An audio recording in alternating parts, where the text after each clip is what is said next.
Welcome to hit TV. నేను మీ నిర్మల. ముందుగా hit TV ప్రేక్షకులందరికీ మహాశివరాత్రి శుభాకాంక్షలు. హరహర మహాదేవ్. శివరాత్రి అనగానే అందరికీ కూడా ఉపవాసాలు, జాగరణ, శివుడికి దీపారాధన, అదేవిధంగా శివుడి భజనలు, గుళ్ళు, గోపురాలు అన్నీ గుర్తొస్తాయి. ప్రతి ఒక్కరు కూడా చాలా వరకు ఉపవాసాలు ఉంటూ ఉంటారు. కానీ ఆ ఉపవాస దీక్ష ఎలా తీసుకోవాలి, దీపారాధన ఎలా చేయాలి, జాగరణ ఎలా చేయాలి అనే విషయంలో మాత్రం చాలా మందికి క్లారిటీగా ఉండదు. కాబట్టి మరి ఇప్పుడు మన ముందున్నారు నాగదోష, నాగసిద్ధి ప్రముఖులు వెంకటేశ్వర శర్మ గారు ఉన్నారు. అడిగి తెలుసుకుందాం. నమస్తే గురుగారు. నమస్తే అమ్మా. ముందుగా మహాశివరాత్రి శుభాకాంక్షలు గురుగారు. మీకు కూడా మహాశివరాత్రి శుభాకాంక్షలు. థ్యాంక్ యూ సో మచ్ గురుగారు.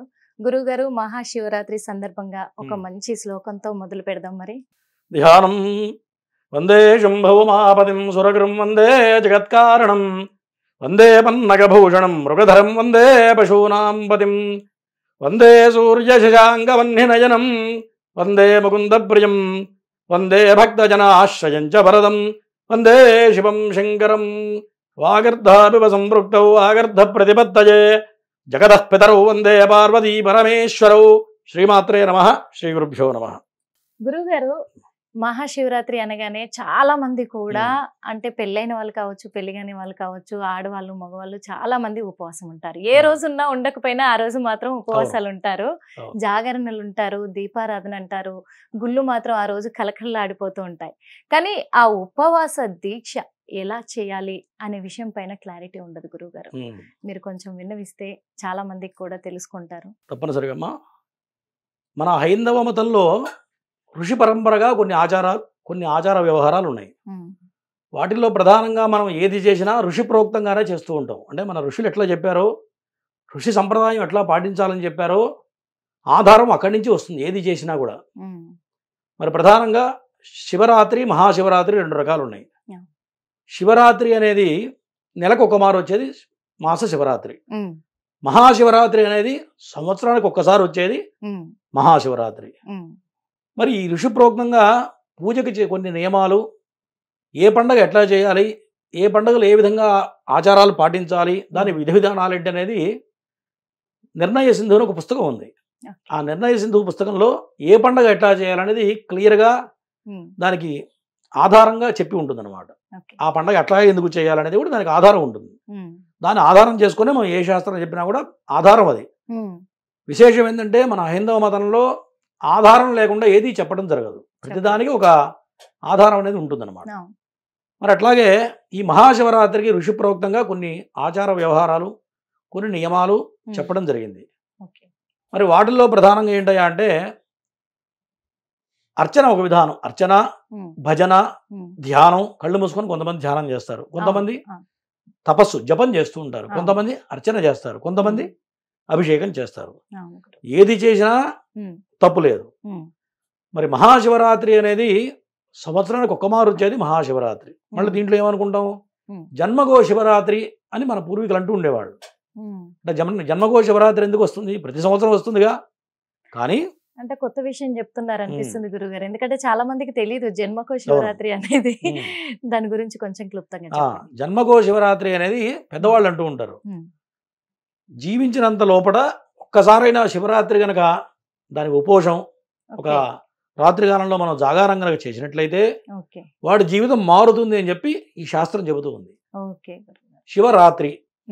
అట్లాగే మనం ఏమనుకుంటాం, మన హైందవ మతంలో చేసే పండుగలు చాలా ఉంటాయి. గణపతి నవరాత్రులు అంటారు, అవునా? మరి రాత్రి పూట ఏమైనా పూజ చేస్తామా? లేదు.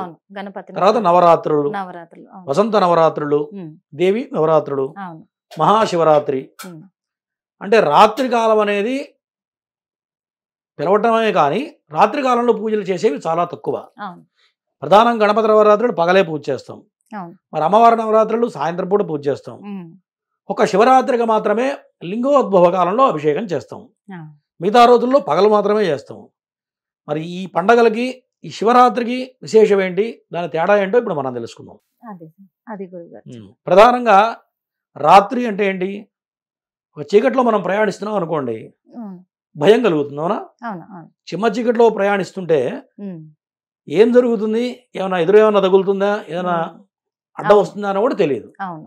అదే దూరంగా ఏదైనా ఒక లైట్ చిన్న కాంతి పెరుగుతుంది అనుకోండి, భయం పోయి ధైర్యం ధైర్యం వస్తుంది. వస్తుంది. అవునా? నిజమే అది.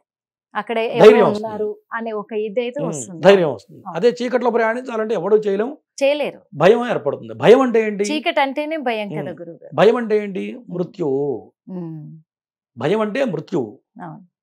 మరి ఈ శివరాత్రి రోజున ఎవరైతే అర్చన చేస్తారో ఉమ్. భయం పోతుంది. ఓకే. భయం ఎట్లా పోతుంది అంటే నిశ్చల తత్వం కావాలి మానవుడికి. ఉమ్. నిశ్చల తత్వం అంటే దేవుడి మీద పరిపూర్ణమైన విశ్వాసం, అవును. పరిపూర్ణమైన నమ్మకం. ఉమ్. నీకు ఏ కష్టం వచ్చినా భగవంతుడు తీరుస్తాడు అనేటువంటి విశ్వాసం ఎప్పుడైతే ఉన్నదో ఉమ్. నీకు జీవితంలో భయం ఉండదు. ఉమ్. అదే సమయంలో మనం చేసే ప్రతి పని కూడా సక్రమమైన మార్గంలో ప్రయాణిస్తూ ఉంటామో అప్పుడు కూడా మానవుడికి భయం ఉండదు. అవును. భయం ఎప్పుడు ఏర్పడుతుంది అంటే చేయకూడని పొరపాట్లు చేసినా ఉమ్. ఏదైనా తప్పులు చేస్తుంటే భయం అనేది ఏర్పడుతుంది. అంతే కదా? అవును. లేకపోతే ఎవరికి అది భయం ఏర్పడదు. ఖచ్చితంగా ఖచ్చితంగా. ఎందుకంటే తప్పు చేసినప్పుడే భయపడుతూ ఉంటారు. మరి శివరాత్రి అంటే మహాశివరాత్రి అంటే ఉమ్. చీకటిలో వెలుగును చూపించేది మహాశివరాత్రి. ఓకే. మరి మానవుడి జీవితంలో దైనందిన జీవితంలో ఎన్నో రకాల కష్టపడుతూ ఉంటారు. ఈతి బాధలు, భార్య పిల్లలు, సుఖ అవును. సంతోషాలు ఎన్నో ఉంటాయి. దాంట్లో ప్రతివాడికి కొంత దుఃఖాలు ఉంటాయి. అవును. తీరని కోరికలతో బాధపడుతూ ఉంటాం. అవునా? అవును. కొంతమందికి ఏదో వృత్తిపరంగానో ఉద్యోగం పోతుందనో, లేకపోతే అవును. ఇంకోటి ఏదో కష్టం కలుగుతుందనో, లేకపోతే పిల్లలు లేరనో ఉమ్. కొంత భయం లోపల వెంటాడుతూ ఉంటుంది మానవుడికి సహజంగా. ఖచ్చితంగా ఉంటది. మరి ఇటువంటి భయం పోవాలి అంటే మహాశివరాత్రి రోజున కనుక ఎవరైతే ఈశ్వరుని అర్చిస్తారో ఉమ్. వాడికి భయం అనేది తొలగిపోతుందని చెప్పి పరమశివుడు చెప్పాడు. ఉమ్. మరి పరమశివుడికి అర్చన చేయాలంటే మనం అనుకుంటే అర్చన చేయలేం. ఉమ్. మీరు అనుకున్నా నేను అనుకున్నా శివుడికి వాళ్ళ అభిషేకం చేద్దామంటే ఉమ్. మనం అనుకుంటే కాదు, ఆయన అనుగ్రహం ఉండాలి. శివుడు అనుకోవాలట. అది. ఇంకొక మాట ఉంది, శివుడు ఆజ్ఞ లేనిది చీమైనా కుట్టదు కుట్టదు. అని నిజం. అంటూ ఉంటారు. అది నిజం. ఆజ్ఞ అంటే ఏంటి? మనం మహాశివరాత్రి రోజున అభిషేకం చేయాలని మనం సంకల్పించినా ఉమ్. ఆయన కూడా తలుచుకోవాలి. ఆ. భరానా వెంకటేశ్వర శర్మ గారు ఈరోజు నాకు అభిషేకం చేయాలి ఆయన మనసులో అనుకుంటేనే ఆ రోజు మనకు అన్ని అనుకూలంగా మారతాయి, అభిషేకం చేయగలుగుతాం. అది. పరమశివుడు మనం అదృష్టం తలుచుకోకపోతే చేయలేం. అది. ఏదో అడ్డంకి వస్తుంది, ఏదో రకంగా డైవర్ట్ అయిపోతుంది. ఆగిపోవాల్సి వస్తుంది. దాని గురించే శివుడు ఆజ్ఞ లేనిది చేయమైనా కుట్టదని చెప్పి శాస్త్రం. ఉమ్. మరి మిగతా దేవతలు వేరు, పరమశివుడు అర్చన వేరు. అవును. మిగతా దేవతల అర్చన అంటే షోడశోపచార అర్చనలు, 16 రకాల అర్చనలు మాత్రమే చేస్తాం. ఓకే. మరి పరమశివుడికి అర్చన చేయాలి అంటే కూర్చోగానే ఫస్ట్ షోడశోపచార పూజలు చేయాలి. ఉమ్. ఫస్ట్ నిద్ర లేపాలి. ఓకే. నిద్ర లేపిన తర్వాత దండం పెట్టి మళ్ళీ ఇంకొకసారి మళ్ళీ పూజ చేసే ముందు ఉమ్. మళ్ళీ ఇంకోసారి అర్చన చేయాలి. అంటే 2 సార్లు అర్చన చేయాలి. 2 సార్లు. మిగతా దేవతలకు ఒకసారి అర్చన చేసి అభిషేకం చేస్తే సరిపోతుంది. కానీ ఉమ్. శివుడికి మాత్రం 2 సార్లు అర్చన చేసిన తర్వాతే అభిషేకం చేయాలి. ఓకే. అభిషేకం చేసిన తర్వాత మళ్ళీ చివరిలో మళ్ళీ అర్చన చేయాలి. మళ్ళీ అంటే 3 సార్లు అభిషేకం చేయాలంటే 3 మార్లు అర్చన అర్చన వస్తుంది. చేయాల్సింది. అంటే మిగతా దేవతలకు 20 నిమిషాల్లో అర్చన చేయగలుగుతాం.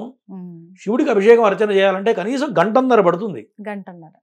ఏకరుద్రాభిషేకం చేయాలంటే కనీసం సుస్పష్టంగా మరి ఎక్కడ లోపం లేకుండా సశాస్త్రీయంగా చేయాలి అంటే తక్కువలో తక్కువ గంటన్నర సమయం అనేది చాలా తక్కువ.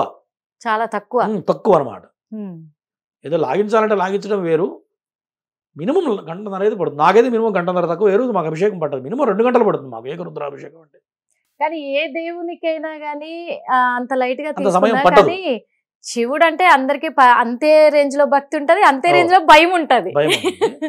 అంటే మిగతా దేవతల అర్చన విధానం వేరు, ఈశ్వరార్చన విధానం వేరు. అంటే ఋషి ప్రోక్తంగా మన వేదం ఎట్లా చెప్పిందో అట్లా చేస్తే 2 గంటల సమయం ఏకరుద్రాభిషేకానికి పడుతుంది. మరి ఇవాళ రేపు జనాలు ఎట్లా ఉన్నారంటే టైం చూసుకుంటారు. గుళ్ళో రాగానే గురువు గారు ఎంతసేపు పూజ చేస్తారు, ఎంతసేపు అభిషేకం చేస్తారు, నేను ఆఫీస్కి పోవాలి అని ఒక ఆయన ఎంత టైంలో అయిపోతుంది. ఒక ఆయన 10 రూపాయలు చేతిలో పెడతాడు అభిషేకం చేస్తే. మరి అర్చకుడు 10 రూపాయలకి ఎవడన్నా 2 గంటలు అభిషేకం చేస్తాడా? ఎవడు చేయట్లేదు. కారణం ఏంటంటే మన దైనందిన జీవితంలో మనం చేస్తున్న పొరపాట్లే. మన దేవాలయ వ్యవస్థ ఇంకా మారాలి. ఇటువంటి దేవాలయ వ్యవస్థ తేడా ఉన్నప్పుడే రకరకాల వ్యక్తులు తయారవుతున్నారు. దీంట్లో కొంతమంది శత్రువులు, కొంతమంది మూఢనమ్మకాలతో ఇట్లా వీటన్నిటిని తయారు చేస్తున్నారు. కాబట్టి వేదం ఏం చెప్పిందో అది ప్రామాణికంగా మనం చేయాలి. మన పిల్లలు అందరూ ఆచరిస్తేనే మనం అనుకున్న భయం అనేది పోతుంది. మరి శివరాత్రి రోజున ఉపవాసం అంటే ఏంటి?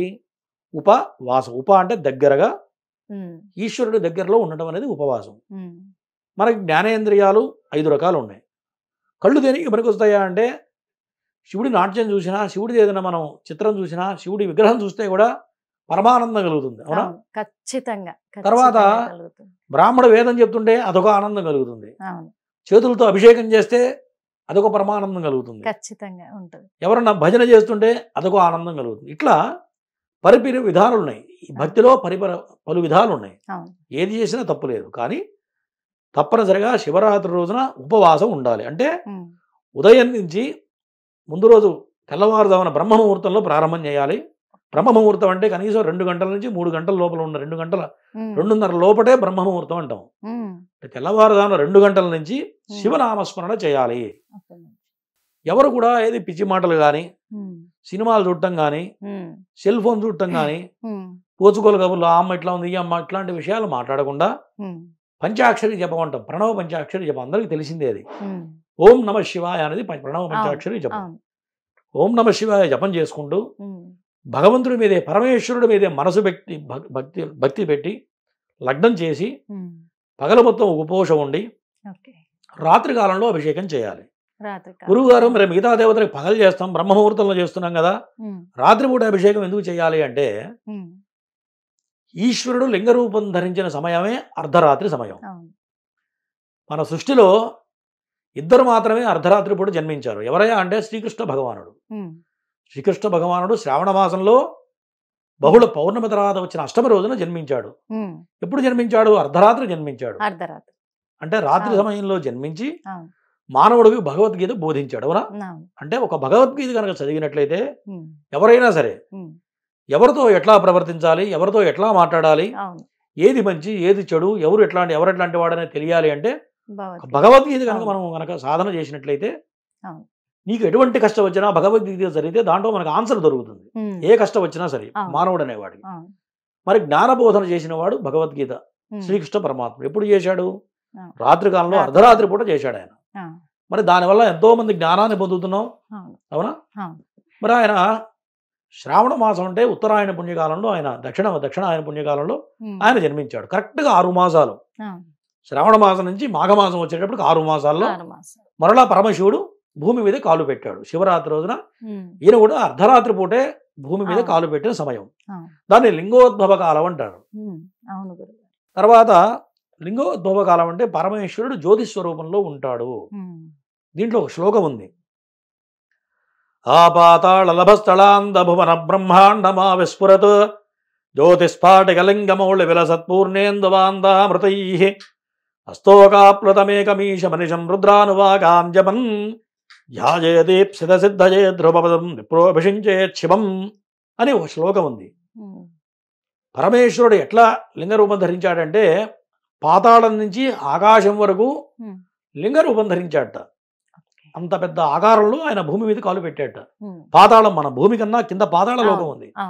పాతాళం నుంచి మనకు కనపడుతున్న ఆకాశం వరకు బ్రహ్మాండం మొత్తం అంతా కూడా ఆయన లింగరూపం ధరించాడు. ముల్లోకాలకి కూడా లింగరూపం ధరించాడు. ఆ సమయంలోనే జ్యోతిర్లింగాలు ఆవిర్భవించినాయి. మనం ఎన్ని లింగాలు? 12 రకాల జ్యోతిర్లింగాలు ఉన్నాయి. 12 జ్యోతిర్లింగాలు ఆవిర్భావం అయినాయి. జ్యోతిర్లింగం అని పిలుస్తాం. అంటే జ్యోతి కనపడుతుంది ఆ లింగంలో, మనకి కనపడదు. ఏ లింగంలో మనం జ్యోతి చూసామా?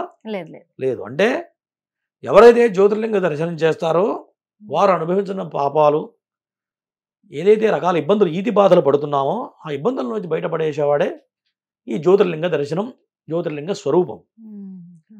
కాబట్టి లింగ రూపం ధరించిన సమయం మహాశివరాత్రి అర్ధరాత్రి 12 గంటల సమయంలో లింగ రూపం ధరించాడు. మనం ఏం చేయాలి? ఆ సమయంలో కాలు పెట్టిన సమయంలో నిద్రపోకూడదు.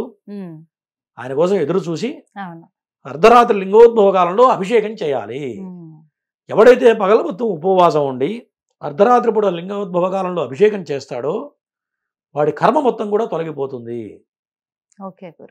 ఆయన పరిపూర్ణమైన అనుగ్రహం కలిగి వారు అనుభవించిన ఈది బాధల నుంచి బయటపడటానికి పరమశివుడు పరిపూర్ణమైన జ్ఞానాన్ని ప్రబోధిస్తాడు. పరమశివుడు అదే రోజు కూడా మరి పార్వతీ పరమేశ్వర కళ్యాణం కూడా అవుతుంది కదా. అంతే కదా. లింగోద్భోగాలు ఆయన ఉద్భవించిన సమయం కాబట్టి మరి తెల్లవారులు మనం జాగరణ చేయాలి కాబట్టి మరియు అభిషేకం 12 గంటలకు అభిషేకం పూర్తి చేస్తే 3 అవుతుంది. 3 గంటలకి కళ్యాణం ప్రారంభం చేసాం అనుకోండి, తెల్లవారుజామున 5 అవుతుంది. మరి సూర్యుడు వచ్చే ముందు నిద్రపోకూడదు కాబట్టి సూర్యోదయం దర్శనం చేసిన తర్వాత ఏదైనా కాస్త పలహారం చేసుకొని నిద్రపోవచ్చు. ఈ విధంగా మనం ఆచారం అనేది శివరాత్రికి పాటించవలసిన నియమాలు.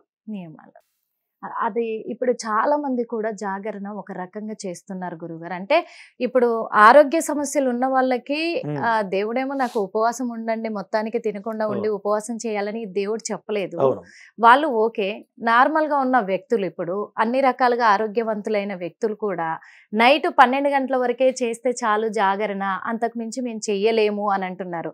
మరి ఆ డే అంతా కూడా ఉపవాసం ఉండి అలా జాగరణ నైట్ 12 గంటల వరకు చేస్తే సరిపోతుందంటారా? అంటే శాస్త్రం ఎట్లా చెప్పిందంటమ్మా, దేశ కాల మాన పరిస్థితులను బట్టి శాస్త్రం ధర్మం మారుతుంది. ధర్మం వేరు, ధర్మంలో రకాలు ఉన్నాయి. మనం అనుసరిస్తున్న ఆచారాన్ని బట్టి, మనం ఉన్న ప్రదేశాన్ని బట్టి, మన ఆరోగ్య పరిస్థితిని బట్టి ధర్మం మారుతుంది. మరి పెద్దవాళ్ళు 60-70 ఏళ్ళు ముసలి వాళ్ళు ఉంటారు, వాళ్ళకి షుగర్ ఉంటుంది, బీపీ ఉంటుంది.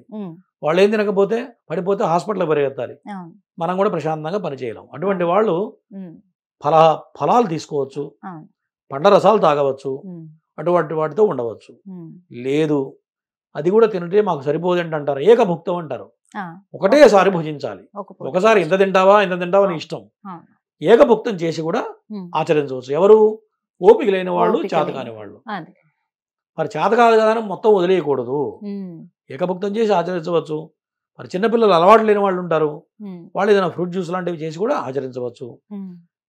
చేయగలిగిన వాళ్ళు ఉంటారు, ఏమి తినకుండా ఏకభుక్తం అంటే ఒకసారి ఫలరసం తాగి చేయవచ్చు. ఇంకొకటి ప్రధానం ఏంటంటే, జీవాత్మే పరమాత్మ అని శాస్త్రం చెబుతుంది. జీవుడే దైవం. మన దేహంలోనే జీవుడు ఉన్నాడు. మన నాలిక చూడండి, నాలిక ఎట్లా ఉంటుంది, ఇట్లా మన పానవట్టంలాగా ఉంటుంది, అవునా?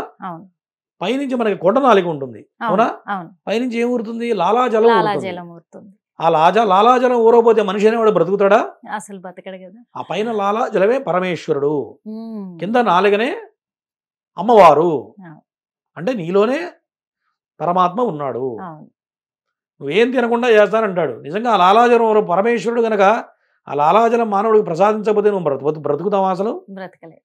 నేను ఒక్కటి చెప్తాను, నువ్వు నీళ్లు కూడా తాగకుండా చేశాను గురువు గారు అంటాడు. మరి లాలాజలం నీరు కాదా? శివుడు ప్రసాదించిందే కదా. కాబట్టి అంటారు, అదే అంటారు, అసలు పచ్చి మంచినీళ్ళు కూడా ముట్టుకోకుండా. అది మనం తెలియక మాట్లాడటమే కానీ ఖచ్చితంగా ఒకసారి ఏదన్నా తాగాలి. ఫలరసము, అది టీ తాగొచ్చు, ఇటువంటివి 1-2 సార్లు తాగి చేయవచ్చు. కానీ ఘన పదార్థాలు ఉడకబెట్టినవి తినకూడదు. ఉడకబెట్టినవి బియ్యపు పిండి, చపాతీలు తింటారు కొంతమంది, చపాతీకి దోషం లేదంటారు. చపాతీ తినకూడదు, ఉడకబెట్టిన పదార్థాలు తినకూడదు, భోజనం చేయకూడదు. కొంతమంది ప్రసాదమే కదా తింటా ఉంటారు, ప్రసాదం తినకూడదు. చాలా మంది సాయంత్రం పూట కూడా ఇంకా ఒక్క పొద్దు విడుస్తున్నాము అని చెప్పేసి ఉప్మా చేసుకొని తినడము రవ్వతో, అలాంటివి కూడా. అంటే మన తెలంగాణలో ఆచారాలు ఎట్లా ఉంటాయంటే, మనం ఇందాక అనుకున్నాం దేశమాన పరిస్థితులు, ఆచారాలు తేడా ఉంటాయి. ఇక్కడ తెలంగాణ ఎట్లా ఉంటుందంటే, మన తెలంగాణలో పగల మొత్తం ఇట్లా ఒక పొద్దు ఉండి సాయంత్రం పండ్లు తీసుకెళ్లి శివుడికి సమర్పించి నివేదన పెట్టి ఆ పండ్లు స్వీకరించి ఇక కంటిన్యూ చేస్తారు. ఇది మన తెలంగాణలో ఉన్న సంప్రదాయం. ఆంధ్ర సంప్రదాయం మాత్రం ఎవరు మాత్రం ఏమి తినరు. తాగితే ఒక పలరసం తాగుతారు, లేకపోతే ఒకసారి కాఫీ టీ తాగుతారు, అంతే. అంతేగాని తినరు. ఇది ఒక ఆచారం. అదే మనం ఇక్కడ చొక్కా వేసుకోకుండా ఎవరు కూడా శివుడికి అర్చన చేయం. అదే మనం కేదార్నాథ్ వెళ్ళామనుకోండి, చొక్కా వేసుకొని అక్కడ అభిషేకం చేస్తారు. అర్చకులు కూడా చొక్కా వేసుకొని చేస్తారు. మరి ఇక్కడ చొక్కా కనుక వేసుకొని అభిషేకం చేస్తే మహాపాపం, వేదం చెప్పింది మహాదోషం అన్నమాట. అర్చకుడు చొక్కా వేసుకోకూడదు, చేసే యజమాని చొక్కా వేసుకొని చేయకూడదు. ఇది మన తెలుగు ప్రాంతాల్లో. అంటే ఇదే చెప్పండి. అంటే ఇది వేదాలే చెప్తున్నాయి దోషాలు అని చెప్పి, మరి అక్కడ వర్తించవా గురువు గారు? మీకు ముందే చెప్పే కదా, దేశమాన కాల పరిస్థితులు. కేదార్నాథ్ ఉంది, బద్రీనాథ్ ఉంది. కేదార్నాథ్ లో మన -డిగ్రీస్ ఉంటాయి, విపరీతమైన చలి ఉంటుంది. మనం చొక్కా అయిపోయాను ఒక గడ్డగడ్డకు పోతావు, నీ వేళ్ళు కొంగర్లు పోతాయి, అభిషేకం చేయడానికి శక్తి ఉండదు. కాబట్టి అక్కడ చొక్కా, అర్చకులు కూడా చొక్కా వేసుకొని జర్కిన్ వేసుకొని చేస్తారు. మొన్న మేము లాస్ట్ టైం కేదార్నాథ్ వెళ్ళినప్పుడు చెప్పులు గర్భాలయం ముందు వదిలిపెట్టి లోపలికి వెళ్ళే లోపల కాళ్ళు గడ్డలు కట్టినంత పని అయింది. అంటే -డిగ్రీస్ ఉంటుంది. మరి అటువంటి చోట తప్పు లేదు. అట్లాగే దేశమాన కాల పరిస్థితులను బట్టి ధర్మం మారిపోతుంది, అక్కడ ప్రకృతిని బట్టి మారిపోతుంది. కాబట్టి దానికి తప్పు లేదు. అట్లా అని గురువు గారు నేను చొక్కా వేసుకొని సిగ్గుతో నేను గుళ్ళోకి వెళ్ళి అభిషేకం చేస్తే ఇది మహాపాపం. గురువు గారు, మరి ఈ శివరాత్రికి ఆడవాళ్ళు లింగాభిషేకం చెయ్యొచ్చా? ఎందుకంటే చాలా చోట్ల కూడా అంటూ ఉంటారు, శివలింగాన్ని ఆడవాళ్ళు తగలకూడదు అంటారు. మరి ఆడవాళ్ళు అభిషేకం చెయ్యొచ్చు అంటారా? అభిషేకం చేస్తే ఏ విధంగా పాటించాలంటారు? చాలా మంచి ప్రశ్న ఇది. ప్రతి వాళ్ళు తెలుసుకోవాల్సినటువంటి ప్రశ్న. ప్రతి వాళ్ళు ఆచరించవలసినటువంటి ప్రశ్న ఇది. గురుగారు. ఆడ మనిషి అభిషేకం చేయవచ్చా అంటే పనికిరాదు అని చెప్పి శాస్త్రం చెబుతుంది. ఓకే గురు. ఎందుకు పనికిరాదు అంటే పానవట్టం అమ్మవారి యోని, శివలింగం పరమేశ్వరుడు. అవును. అంటే సృష్టిస్థితి లయకారకుడు పరమేశ్వరుడు. జగతఃపితరౌ వందే పార్వతీ పరమేశ్వరుడు. జగత్తు మొత్తానికి ఎవరయ్యా అంటే ఆయనే తల్లిదండ్రులు. అవును. మరి శివలింగాన్ని ఆడమనిషికి తాకే అర్హత లేదు. ఎందుకు అంటే వాళ్ళకి నెలవారీ వచ్చే ఇబ్బందులు కొన్ని ఉంటాయి కాబట్టి తాకకూడదు. మరి మా ఇళ్ళలో దేవతార్చన శివలింగాలు ఉంటాయి. మరి మేము ఎప్పుడన్నా ఏదైనా కార్యక్రమానికి వెళ్ళి ఏ పెళ్లికి వెళ్ళామనుకోండి, పొద్దున్నే వెళ్తాం, మధ్యాహ్నం 3, 4 కూడా ఒకసారి ఇంటికి వచ్చేటప్పుడు లేట్ అవుతుంది. మరి శివుడికి అన్నం పెట్టకుండా మహానైవేద్యం పెట్టకుండా మేము ఎవరు భోజనం చేయకూడదు. మా ఇంట్లో కూడా ఎవరు కూడా భోజనం చేయరు. మరి మేమే కదా, మా భార్య ఆమె బ్రాహ్మలే కదా, ఆమె పోయి తాక అభిషేకం చేయొచ్చా అంటే ఏ రోజు కూడా మా ఇంట్లో మా భార్యను కూడా శివలింగాన్ని తాకనియ్యం కూడా. ఏ రోజు తాకరు. 3 కానీ 4 కానీ 5 కానీ రాత్రి 7 అయినా సరే అది ఎట్లాగే ఉంటుంది. ఆయన శివుడికి పెట్టలేదు కాబట్టి మేము ఎవరు తినరు, ఇంట్లో పిల్లలు కూడా తినరు 7 అయినా సరే. మగవాడు వచ్చి ఆ లింగానికి అభిషేకం చేసి మహానివేదన పెట్టిన తర్వాతే మేము కానీ మా పిల్లలు కానీ మా భార్య కానీ భోజనం చేస్తారు. అటువంటి నియమాలు శివుడికి ఉంటాయి. పరమేశ్వరుడికి ఉన్న నియమాలు ఏ దేవతకి ఉండవు. అంటే దేవతలను బట్టి కొన్ని కొన్ని నియమాలు ఉంటాయి. అంటే ముట్టు అంటూ అనేది కలవకూడదు ప్రధానంగా. కొంతమంది ఇళ్లలో శివలింగం పెట్టుకుని అభిషేకం చేస్తారు. ఇందాక నేనేం చెప్పా, అభిషేకం చేయాలంటే 2 గంటల సమయం బ్రాహ్మడికి పడుతుంది. అంటే ఆ వేదం అందరికీ రాదు కాబట్టి. మరి అట్లానే గురువు గారు ఎవరు అభిషేకం చేయకపోతే మన సనాతన ధర్మం మొత్తం అంతరించిపోతుందని కూడా చెప్తుంది. ఇలాగే చాలా మంది కూడా ఆడవాళ్ళు మరి గుడికి వెళ్ళినప్పుడు శివలింగాన్ని ముట్టుకొని కూడా అభిషేకం చేస్తున్నారు. అది మాత్రం మహాపాపం. శివలింగాన్ని ఆడమనిషి కనుక అభిషేకం తాకితేనే చెయ్యక్కర్లా, ఇట్లా చేయి పట్టుకుని ముట్టుకుంటే కూడా మహాదోషం వస్తుంది, పుణ్యం అయితే రాదు, మహాపాపం తగులుతుంది. యజమాని చేయాలి. ఇంట్లో భర్త ఎవరైతే ఉన్నారో, మగపిల్లలు ఎవరైతే ఉన్నారో వాళ్ళు చేస్తే కుటుంబం మొత్తానికి వస్తుంది. శాస్త్రం ఏం చెబుతుందయా అంటే దీనికి కూడా ప్రామాణికం ఉంది. పూజ ఎవరు చేయాలి అంటే ఇంట్లో యజమాని చేయాలి. యజమాని చేస్తే సగం భార్యకు వస్తుంది, పిల్లలకి వస్తుంది. అదే ఆడమనిషి చేస్తే భర్తకి రాదు, పిల్లలకి రాదు.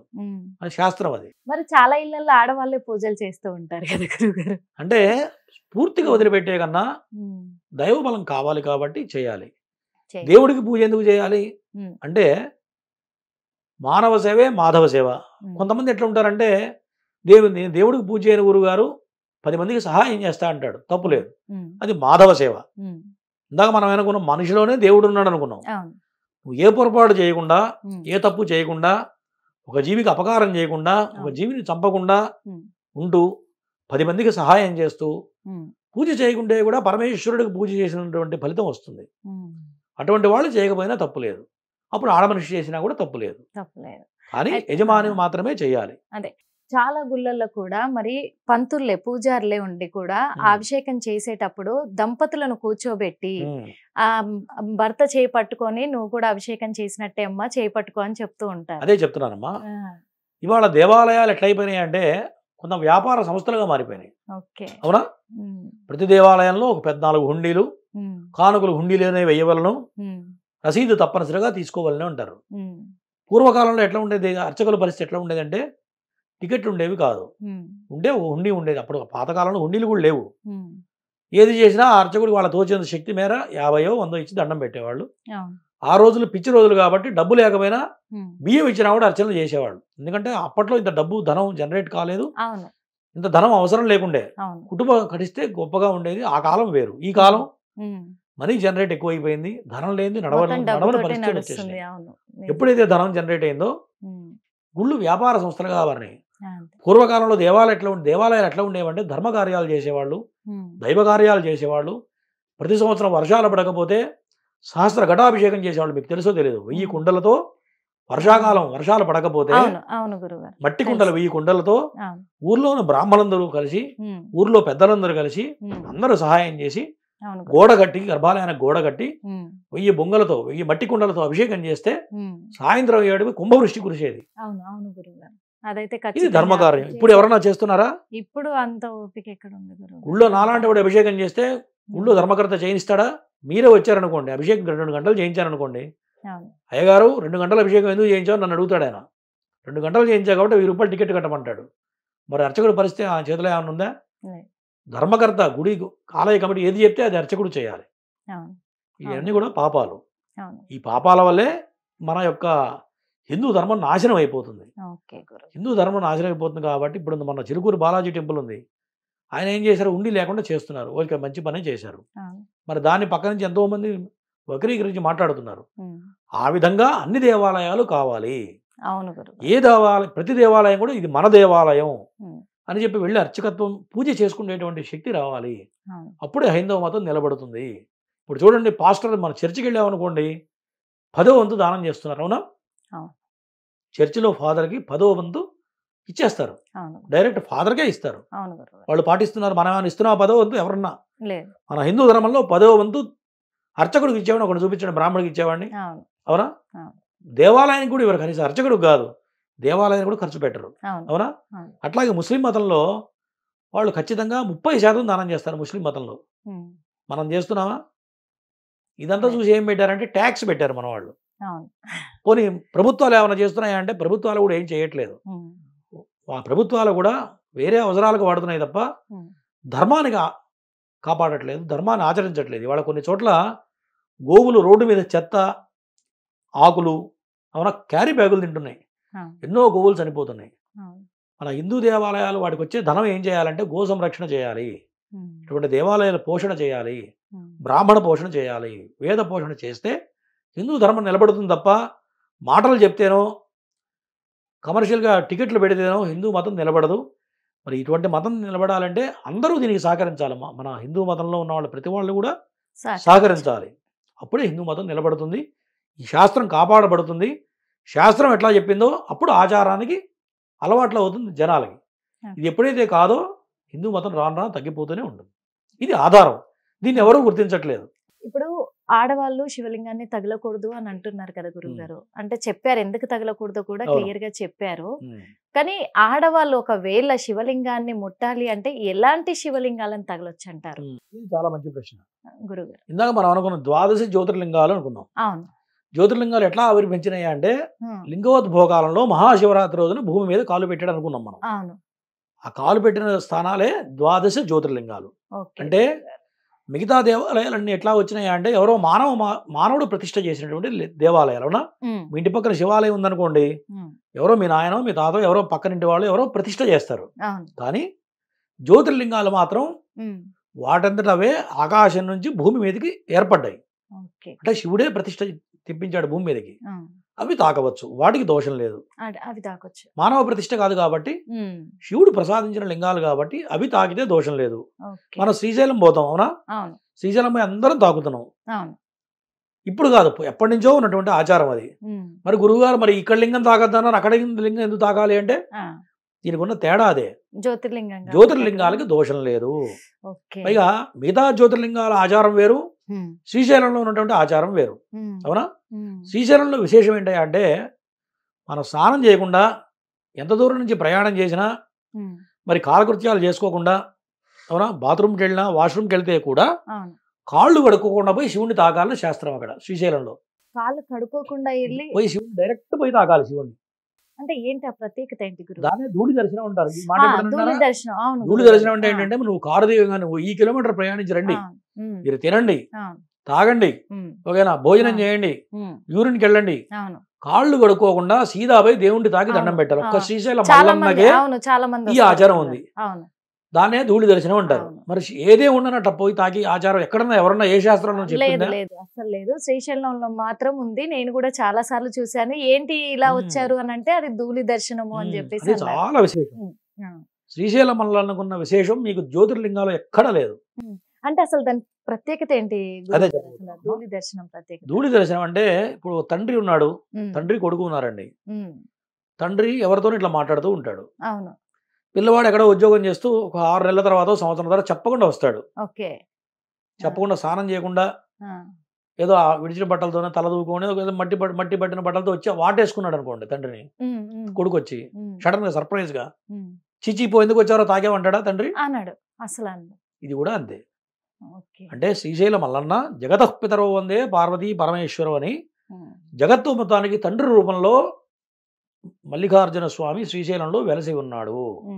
అంటే నీకు ఏ కష్టం వచ్చినా నువ్వు శ్రీశైలంలో పోయిన అట్లా తాగి దండం పెడితే నువ్వు ఏదే భావంతో వెళతావో, ఏదైతే కష్టంతో వెళతావో అవును. తండ్రి ఎట్లా స్వీకరిస్తాడో శ్రీశైల మనలను అట్లా స్వీకరిస్తాడు. నువ్వు పోయి ధూళి దర్శనం చేసుకుని దండం పెడితే మరుక్షణం నీ నీ సమస్య మాయమైపోతుంది. అంత అద్భుతమైన పవరు శ్రీశైల మల్లన్నకు ఉన్నది. అవును. అవును. అదైతే అంటే ఒక తండ్రి కొడుకున్న సంబంధం శ్రీశైలంలో పరమేశ్వరుడు నిజం. అక్కడ ఏర్పాటు చేశాడు. అవునా? అవును. శివుడికి మాత్రం ఇన్ని ఆచారాలు ఉన్నాయి. శివుడికి మాత్రమే అర్ధరాత్రి మన ఇందాక నుండి లింగోద్భోగాలను అభిషేకం చేయాలి. అవును. మరి మిగతా దేవతలకు బ్రహ్మ ముహూర్తంలో చేస్తాం. అమ్మవారికి బ్రహ్మ ముహూర్తంలో తెల్లవారుజామున 3 గంటలకు అర్చన చేస్తాం. అవును. బ్రహ్మ ముహూర్తంలో ఎందుకు చేయాలి అంటే కొన్ని దివ్యమైన శక్తులు భూమండలం మీద కాలు పెడుతూ ఉంటాయి. దేవతలు తిరుగుతూ ఉండే సంచరించే సమయం అవును. బ్రహ్మ ముహూర్తంలో దేవతలు సంచరించే సమయం. ఉమ్. రాత్రికాలం మొత్తం కూడా దేవతలు తిరిగే సమయం. ఉమ్.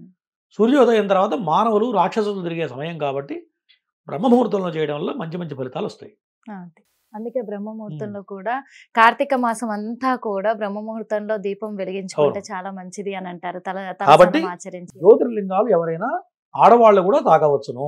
జ్యోతిర్లింగాలను మిగతా ఇంట్లో శివలింగాలు ఇంట్లో పెట్టిన ప్రతిష్ఠించిన, దేవాలయాలు కాకుండా దేవాలయాల్లో శివలింగాలు తాకకూడదు. అదే బయట పెట్టిన లింగాలు తాకకూడదు. అంటే ప్రతిష్ఠించిన లింగాలు తాకకూడదు. ఎందుకు తాకకూడదు అంటే ప్రతిష్టలో ఉమ్.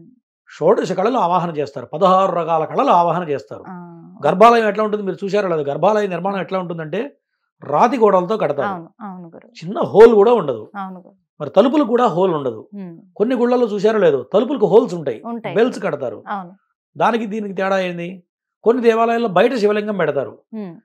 అవును. తలుపులకు హోల్స్ ఉన్న తలుపులకి హోల్ లేకుండా ఉన్న గర్భాలయానికి బయట పెట్టే శివలింగానికి చాలా తేడా ఉంది. అవును గురుగారు. గర్భాలయ ప్రతిష్ట వేరు, ఆరామ ప్రతిష్ట వేరు, వాయు ప్రతిష్ట వేరు. ఉమ్. ప్రతిష్టల్లో 3 రకాలు. గర్భాలయ ప్రతిష్ట అంటే హోల్స్, ఎటువంటి హోల్స్ లేనటువంటి గర్భాలయంలో ఉమ్. 16 రకాల కళలను ఆవాహన చేస్తారు. ఓకే. ఎప్పుడైతే 16 రకాల కళలను దేవుడికి ఆవాహన చేస్తారో ఉమ్.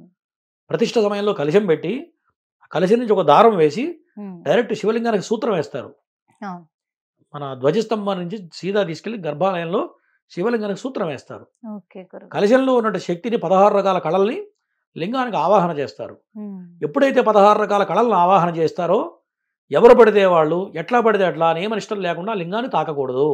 ఓకే. ఈవెన్ అర్చకుడు కూడా చొక్కా వేసుకుని గర్భాలయంలో ప్రవేశం చేయకూడదు. అవును. అవును. అర్చకుడు కూడా పట్టుబట్టలా తాకకుండా గర్భాలయంలోకి వెళ్ళి శివుణ్ణి తాకకూడదు. ఉమ్. మహిళా అంటుతో కూడా అర్చకుడు కూడా లోపలికి పోయి తాకకూడదు. అవును. ఒకవేళ తాగినట్లయితే అక్కడున్న శక్తి వెళ్ళిపోతుంది. ఓకే. ఎప్పుడైతే శక్తి వెళ్ళిపోయిందో నువ్వు దండం పెడితే అప్పటిదాకా పని అవుతుంది. అవునా? అవును. మనం బయట నుంచి గంట కొట్టి స్వామి దండం పెట్టుకొని అర్చకుడు అర్చన అభిషేకం చేసినా అవును. కొన్ని దేవాలయాలు చూడండి చాలా పవర్ఫుల్ అండి. ఉమ్. అభిషేకం చేస్తే మా పని అయిపోయింది అనుకుంటాం. అవును. ఎందుకు వస్తుంది ఆ శక్తి అంటే ఉమ్. ఈ శక్తిని ఎప్పుడైతే కాపాడతామో ఉమ్. ఆ దైవశక్తి లోపల నిక్షిప్తమై ఉండటం వల్ల వేద మంత్రాలు గర్భాలయంలో మంత్రం చెప్తుంటే ఏమవుతుంది? వైబ్రేషన్తో బయటకు వస్తుంది మంత్రం. ఉమ్. వచ్చి ఎక్కడ దాకా వెళ్తుంది? గర్భాలయం నుంచి, మండపం నుంచి, ధ్వజస్తంభం నుంచి గాలిగోపురం వరకు వెళ్తుంది. ఉమ్. ఆ వైబ్రేషన్ ఏదైతే ఉంటుందో దైవశక్తితో నీకు పనులు అవుతాయి. ఓకే. ఎప్పుడైతే ఈ యొక్క ఆచారం పాటించకుండా వదిలిపెట్టి అందరం పోయి దేవుణ్ణి తాకుతామో ఉమ్. ఆ వైబ్రేషన్, ఆ శక్తి ఉండదు. ఎప్పుడైతే శక్తి లేదో ఓకే. నువ్వు అనుకున్న పని కాదు. ఎప్పుడైతే ఆచారం పాటిస్తామో ఉమ్. మనం అనుకున్న పనులు, కోరికలు నెరవేరుతాయి. ఓకే. కాబట్టి దీనికి దానికి తేడా ఏందా అంటే ఇటువంటి షోడశ కళలు ఆవాహన చేసే చోట తాకకూడదు. ఉమ్. బయట శివలింగాలు కొన్ని ఉంటాయి, ఊరికి ఒట్టి లింగం పెట్టి ఓపెన్లో ఉంటాయి చూడండి, అవును. అవును. అవి తాకవచ్చు. వాటికి ఇవన్నీ కళలు ఆవాహన చేయరు. ఆ. అదే హోల్స్ ఉన్న దేవాలయం తలుపులు ఉంటాయి చూడండి, ఉమ్. వాటికి 8 రకాల కళలు మాత్రమే ఆవాహన చేస్తారు. ఓకే. దాన్ని కూడా తాకవచ్చు. దాన్ని కూడా తక్కువ. ఇవి డిఫరెన్సెస్ అన్నమాట. ఓకే. దీన్ని చూసుకొని మనం పాటించాలి. ఓకే. ఎందుకంటే ఇది మంచి విషయం కూడా, చాలా మందికి ఇవి తెలియదు. అన్ని లింగాలు ఒకటే అని చెప్పేసి కూడా వెళ్ళిపోయి తాకడం చేయడం అవన్నీ చేస్తూ ఉంటారు. అంటే ఏ లింగాలు తాకవచ్చు, ఏ లింగాలు తాకవద్దు అనేది కూడా క్లియర్ గా చెప్పారు. అందుకు ధన్యవాదాలు మనస్ఫూర్తిగా తెలియజేసుకుంటున్నాము. ఇంకొక విషయం ఏంటంటే గురువుగారు, శివరాత్రి సందర్భంగా మరి దీపారాధన చాలా అంటే చాలా ముఖ్యమైనది. మహాశివుడికి వెలిగించే దీపారాధన. మరి ఈ దీపారాధనను ఎలా చేయాలి, నియమాలు ఎలా పాటించాలంటారు? ఎప్పుడైనా దీపం పుట్టించాలి అంటే మీరు ఎన్ని ఒత్తులు వేస్తారు? 2. చాలా తప్పది. ఓకే. ఎప్పుడు దీపారాధన చేసినా 3 ఒత్తులు వేయాలి. 3. 3 వరుసలు వేయాలి. ఓకే. మరి 3 ఒత్తులు కలిపి ఒక రాయిని కూడా వేయకూడదు. ఆ. ఒత్తి సన్నగా ఉందనుకోండి, ఆ. 2 ఒత్తులు కలిపి వేయచ్చు, 3 ఒత్తులు కలిపి వేయచ్చు. కానీ 3 వరుసలు విడివిడిగా వేయాలి. అంటే 3 3 9 వరుసలు 9 కలిపి వేయచ్చు. అట్లే 3 2 6 ఒత్తులు వేయచ్చు. కానీ 3 వరుసలు విడివిడిగా చేయాలి. ఓకే గురువుగారు. 3 ఒత్తులు ఎప్పుడైతే చేస్తామో ఉమ్. అది దీపారాధన అవుతుంది. తెలియక చాలా మంది 2 ఒత్తులు వేస్తారు. అవును. అవును గురువు. పూర్వకాలంలో 2 ఒత్తులు వేసి మధ్యలో కుంభవత్తి వేసేవాడు. అవును. పూర్వం అవును. అవును. మా తాతగారు అటువంటి వాళ్ళు చేసేవాళ్ళు. ఉమ్. ఆ కుంభవతి ఇప్పుడు ఎవరు వేయడం మానేశారు అవును. కాబట్టి 3 ఒత్తులు మినిమం చేయాలి. ఆ. 2 ఒత్తులు వేస్తే మాత్రం దీపారాధన కాదు. అంటే శివరాత్రి అప్పుడైనా మామూలు టైంలో ఎప్పుడు చేసినా నిత్యకృత్యంలో మన ఇంట్లో దీపారాధన చేస్తే కూడా ఆ, 3 వరుసలు వేసి వెలిగిస్తేనే దీపారాధన అవుతుంది. మంత్రం చెప్తాం, ఓకే. సాధ్యం త్రివర్త సంయుక్తం. ఓకే. ఆ మంత్రం ఏంటంటే 3 వరుసలు వేసి వెలిగించు శాస్త్రం వేదం చెప్తుంది. ఓకే. ఇందాక మీకు చెప్పా, ఏది చేసినా వేద ప్రామాణికమే. హైందవ మతం ఏంటంటే వేదం క్లియర్గా చెప్పింది ఇట్లాగే చెయ్యాలి ఆ, అని వేదం చెప్పింది. అంటే చాలా మంది ఏమో ఒక ఒత్తేసి వెలిగిస్తూ ఉంటారు. కొంచెం ఉమ్. తెలిసిన వాళ్ళు కొద్దిగా అంటే అట్లా ఒక్క ఒత్తి వెలిగియకూడదు అనుకున్న అవును. వాళ్ళు 2 ఒత్తులు ఒక చోట చేసేసి ఒక ఆ ఒత్తి 2 ఎప్పుడు ఒత్తులతోటి- వేస్తాము అంటే ఉన్న చనిపోయినప్పుడు తల కింద ఆ. దీపం పెడతారు చూడండి. అవును. ఒక ఒత్తి కనుక వెలిగిస్తే ఉమ్. 3 వరుసలు 3 ఒత్తులు కలిపి ఒకటే ఒత్తి కనుక వేస్తే చనిపోయిన వాడికి దీపం పెట్టినట్టు లెక్క. ఓకే. అంటే అది పితృకార్యం. అంటే చావు వేరు, శుభం వేరు. ఓకే. ఇది దైవ కార్యం, ఉమ్. అది పితృకార్యం. ఉమ్. పితృకార్యంలో ఒకటే ఒత్తి వేయాలి, ఒకటే వరుస వేయాలి. అవును. మిగతా దైవ కార్యాలు ఎప్పుడు కూడా 3 వరుసలు వేయాలి. ఉమ్. ఇది వేదం చెప్పింది. ఆ 3 ఒత్తులు కూడా ఒకే చోట అంటే చేయకూడదు. ఒకటే చేస్తే చేసి మళ్ళీ అదే అవుతుంది. మళ్ళీ అదే అవుతుంది. అంతే కదా మరి. అది నిజమే. అది. అంటే ఆ 3 కలిపైనా మనం 6 ఒత్తుల్లాగా కూడా 2 వరుసలు వేయొచ్చు. వేసుకొని చేసుకోవచ్చు అంట. 3 వరుసలు వేయాలని చెప్తున్నా. 3 వరుసలు. ఒత్తి సన్నగా ఉందనుకోండి, మీరు 3 ఒత్తులు కలిపి ఒక వరుస చేసినా తప్పు లేదు. కానీ 3 వరుసలు ఉమ్. విడివిడిగా 3 వరుసలు వెలుగుతూ ఉండాలి దీపం. 3 వరుసలు క్లియర్ వెలుగుతుంటారు. మీరు ఓకే. ఎన్ని ఒత్తులు ఎందుకంటే తప్పు లేదు. ఈ కానీ విషయంలో చాలా కన్ఫ్యూజన్ లో ఉన్నారు జనాలు. అవును. నిజం చెప్పాలంటే ఈ దీపం వెలిగించే విషయంలో అరే చాలా వరకు 90% కూడా 2 ఒత్తుల్నే ఒక ఒత్తిలాగా చేసేసి దీపం వెలిగించేస్తున్నారు. అదే అవును. దీపం అంటున్నారు. అది తెలియక చేస్తున్నారు. ఇది చాలా ఓకే. దోషం. అయితే 3 వరుసల్లో 3 దీపాలు వెలగాలి. మీరు ఎన్ని ఒత్తులు వేసినా పర్లేదు కదా, 3 వరుసలు మాత్రం ఖచ్చితంగా వెలిగించాలి. ఇప్పుడు ఆ దీపం వెలిగించేటప్పుడు గురువు గారు ఏమైనా ఉమ్. నియమాలు పాటించాలంటారా? దీపాన్ని నియమం ఏం లేదమ్మా. ఉమ్. స్నానం చేయడం, ఉమ్. పరిశుద్ధమైన వస్త్రాలు కట్టుకొని ఉమ్. మంత్రం ఉంటుంది, మంత్రం చెప్పడం. ఉమ్. లేదంటే దీపం జ్యోతి పరం బ్రహ్మ, దీపం జ్యోతి పరాయణం, ఉమ్. దీపేన సాధ్యతే సర్వం, దీపదేవి నమోస్తుతే, ఉమ్. ఇటువంటి శ్లోకం చెప్పి కూడా చేసుకోవచ్చు. ఉమ్. ఇప్పుడు అందరూ వేదం చెప్పి అందరికి వేద మంత్రాలు రాకపోవచ్చు. అదే. వేద మంత్రాలు కాకుండా శ్లోకాలు కూడా ఉన్నాయి. ఉమ్. శ్లోకపూర్వకం కూడా ఇటువంటివి చెప్పి చేసుకోవచ్చు. అంటే ఇవాళ రేపు సాయంత్రం ఇంటర్నెట్ లో పూట వస్తున్నాయి. ప్రతిదీ కూడా మీరు అదే. ఏది కావాలన్నా ఉమ్. మనం యూట్యూబ్ లో సెర్చ్ చేస్తే వస్తూనే ఉన్నాయి. కాబట్టి వస్తూనే ఉన్నాయి. అందరికి అందుబాటులో ఉంది. అదే శివరాత్రి రోజు సాయంత్రం పూట మాత్రం మరి ఉపవాసాలు వదులుతూ ఉంటారు చాలా మంది. అప్పుడు దీపారాధన చేయాలి, ఉమ్. చేసుకొని వదలాలి అంటారు. ఇప్పుడు ఆ, విశేషమైన రోజుల్లో త్రికాలంలో అర్చన చేయాలి. ఓకే. శివుడికి 4 కాలాలు అర్చన చేయాలి. ఉమ్. బ్రహ్మ ముహూర్తంలో చేయాలి, మధ్యాహ్నం చేయాలి, ఉమ్. సాయంత్రం చేయాలి, అర్ధరాత్రి చేయాలి. అర్ధరాత్రి. శివుడికే 4 కాలాలు అర్చన చేయాలి లెక్క ప్రకారం. అయితే ఉమ్. దేవాలయంలో కూడా లెక్క ప్రకారం ఉమ్. అర్చకుడు పొద్దున్నే ఒకసారి అర్చన చేస్తాడు, మధ్యాహ్నం అర్చన చేస్తాడు, సాయంత్రం దేవాలయం తీయంగానే అర్చన చేస్తాడు, మళ్ళీ రాత్రి క్లోజింగ్ టైంలో కూడా అర్చకుడు ఉమ్. అర్చన చేసి శివాలయంలో క్లోజ్ చేయాలి. ఒక శివుడికి మాత్రమే 4 కాలాలు అర్చన చేయాలి. ఓకే. మిగతా దేవతలందరికీ కూడా త్రికాల అర్చన మాత్రమే ఉంటుంది. ధన్యవాదాలు. మనస్ఫూర్తిగా ధన్యవాదాలు తెలుపుకుంటున్నాం గురుగారు. తప్పకుండా. ఎందుకంటే మహాశివరాత్రికి చాలా విషయాలు చెప్పారు మాకు. ఉమ్. ఎందుకంటే ఈ విషయాలలో చాలా మంది కన్ఫ్యూజన్ లో ఉంటూ ఉంటారు. ఏమైనా పొద్దున్నే లేసామా, తలస్నానం చేసుకున్నామా, గుడికి వెళ్ళామా, దేవుడికి మొక్కుకున్నామా, ఉపవాసం ఉన్నాము, ఆ రోజంతా సాయంత్రం వరకు ఉన్నాము, దేవుడికి 2 పళ్ళు పెట్టాము, మనం కొన్ని పాలు తీసుకున్నాము, దీపం వెలిగించాము, ఉపవాసం వదిలాము. అంతే. ఇంతవరకే తెలుసు చాలా మందికి. అవును. కానీ అందరికీ తెలియని చాలా విషయాలు చెప్పారు. అంటే తెలియక చేస్తే తప్పు లేదు, కానీ తెలిసి ఉమ్. చేస్తే మాత్రం దోషం. అది కొంతమంది తెలియక చేస్తారు, అందుకే తెలియదు. ఇప్పటి వరకు తెలియక చేశారు కాబట్టి తప్పు లేదు.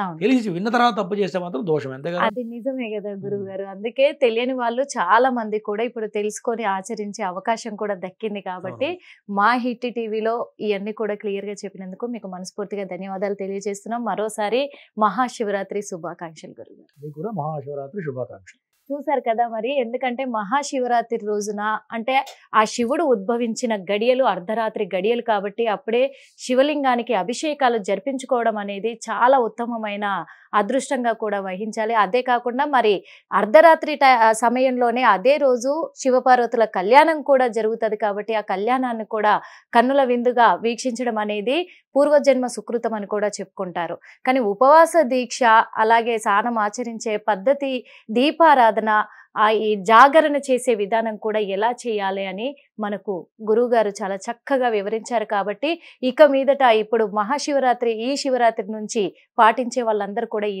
నియమాలు పాటిస్తూ ఉపవాసం ఉన్నారంటే వాళ్ళు అనుకున్న కోరికలు ఖచ్చితంగా నెరవేరే అవకాశాలు ఉన్నాయి. ముఖ్యంగా ఆడవాళ్ళు ఎలాంటి శివలింగాలని తాకవచ్చు అనేది కూడా క్లియర్గా చెప్పారు. కాబట్టి ఇక మీదట అందరూ ఆ నియమాలు పాటిస్తే చాలా చక్కగా ఉంటుంది. మరో ఇంటర్వ్యూలో మళ్ళీ కలుద్దాం.